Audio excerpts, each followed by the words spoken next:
Se Deus lançou o diabo no inferno, e o inferno é um lugar de castigo eterno, sem perdão, por que nos ensinaram que o diabo anda por aí nos tentando e nos possuindo? Um carcereiro que deixa seus prisioneiros saírem para matar e roubar seria, no mínimo, demitido por incompetência. Meu caro amigo, eu sugiro que você abra a Bíblia em Apocalipse, capítulo 12, versículo 9. Vejam.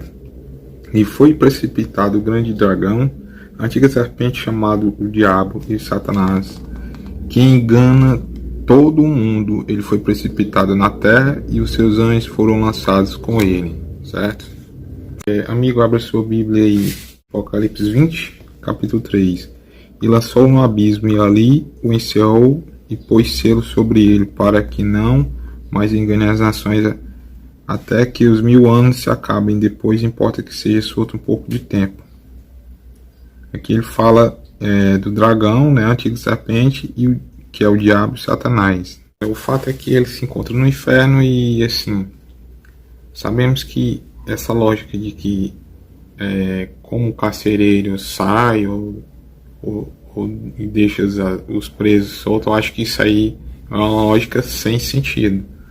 É uma lógica no sentido da comparação, porque jamais o carcereiro poderia realmente sair, mas não tem nada a ver, até porque o demônio é um ser espiritual e o outro mundo lá também é um lugar espiritual, certo? Se Satanás consegue entrar até nas igrejas e fazer com que as pessoas tenham pensamentos impuros durante os cultos, como os cristãos podem ter tanta certeza de que ele não influenciou a redação e a composição da Bíblia segundo os seus interesses?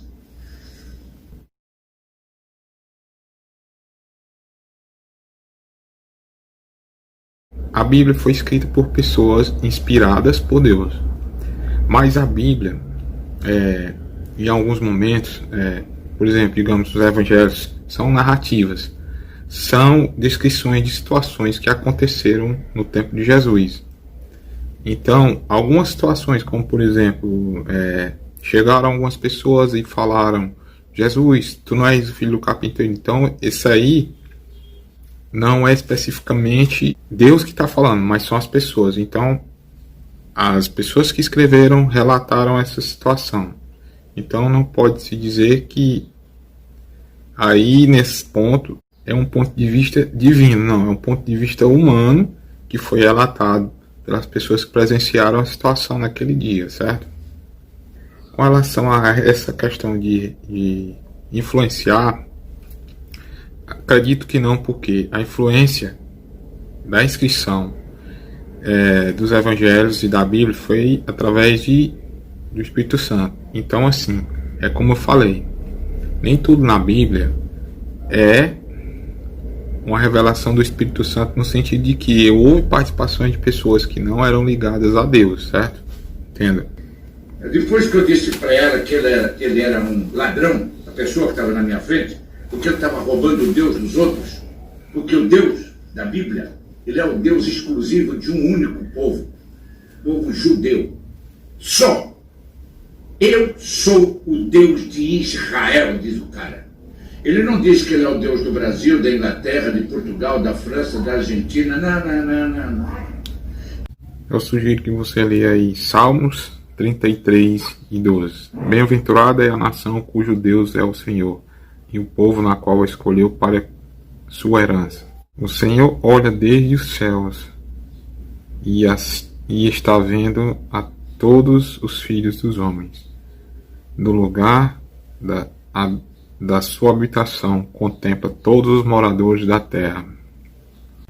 Amigão, lê aí, né, a passagem de Gálatas 3, 8, 9, veja. Ora, tendo a Escritura previsto que Deus havia de justificar pela fé os gentios, anunciou primeiro o Evangelho a Abraão, dizendo: todas as nações serão benditas em ti, de sorte que os que são da fé são benditos com o crente Abraão. todos aqueles que são filhos de Abraão pela fé, né? Todas as nações, então, elas seriam justificadas, né? Ainda no Antigo Testamento, porque ele foi pregado para Abraão no Antigo Testamento, o Evangelho, né?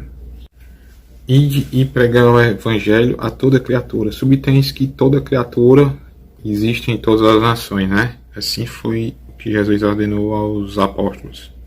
Sugiro também que você leia aí Atos 10, capítulo 10, versículo 28.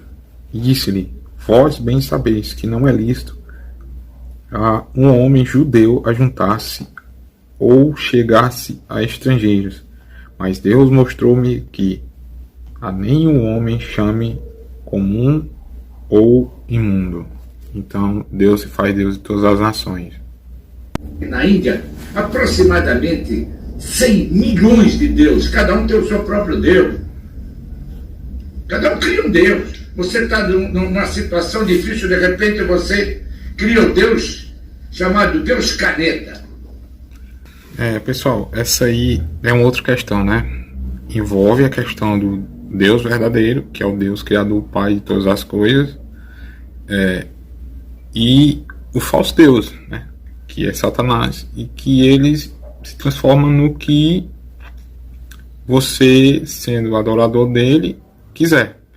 Então, o que faz o diferencial entre Deus verdadeiro, que é só um único, e os demais são obras, fisicamente falando, da consciência humana, na questão de transformá-los em objetos ou coisa parecida.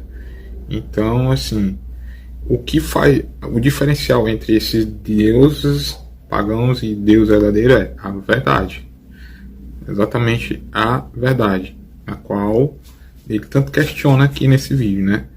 E que uma pessoa inteligente tem que ser capaz, claro, inspirado pelo Espírito Santo, de discernir o que é a verdade do que é o engano. 4. Por que Deus mandou o dilúvio para eliminar o mal na terra? Não funcionou. O mal voltou logo em seguida. Deus já deveria saber que isso iria acontecer. Então, por que ele se deu a esse trabalho? Porque se Deus é onisciente quer dizer que tem ciência de tudo. Então ele vai destruir a terra. Para quê?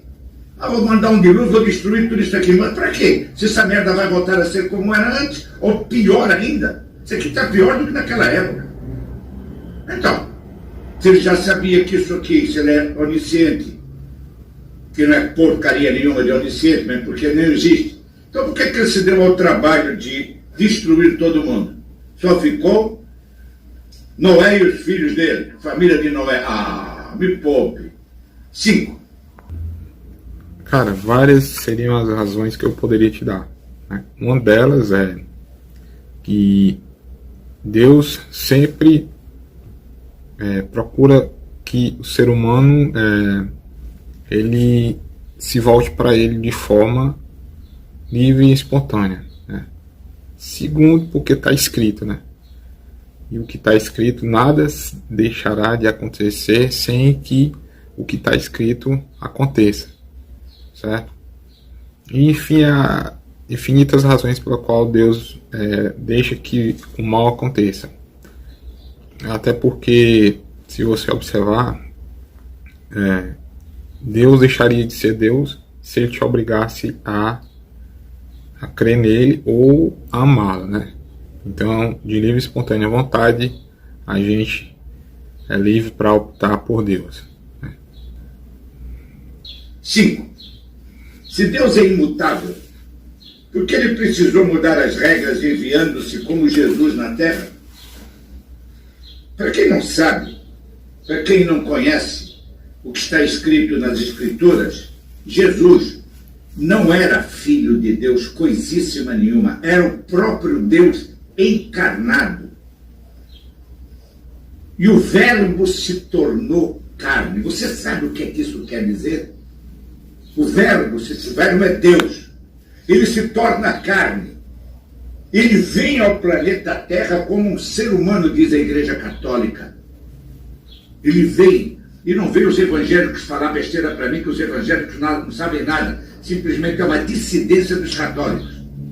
Não fizeram nada.